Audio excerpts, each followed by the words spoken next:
Big বস 18 এর আসন্ন weekend কাবারে Salman Khan এবং প্রাক্তন শার্ক ট্যাঙ্ক বিচারক অশনির গ্রোভার মুখোমুখি হতে চলেছেন। অতীতে সালমান প্রতি বিতর্কিত মন্তব্য করে আলোচনায় আসেন অশনির।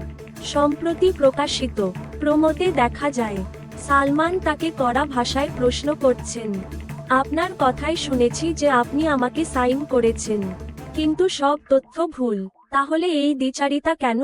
অশনির তার উত্তরে দাবি করেন যে তার কথাগুলো ভুলভাবে উপস্থাপিত হয়েছিল। তবে সালমান জানান, এখন যে আত্মবিশ্বাস দেখাচ্ছেন তা তখন ছিল না। অতীতে এক সাক্ষাৎকারে অশনির জানিয়েছিলেন সলমানের ম্যানেজার তাকে ছবি তুলতে মানা করেছিলেন, যা নিয়ে রেগে গিয়ে তিনি কটু মন্তব্য করেছিলেন। এই উত্তেজনাপূর্ণ পর্বে সলমান অশনির দ্বন্দ্ব যে নতুন বিতর্ক সৃষ্টি করবে তা নিশ্চিত। দর্শকরা অপেক্ষায় আছেন। বিগ বস 18 এর এই উইকেন্ড কাবার কি আরও চমক আনবে?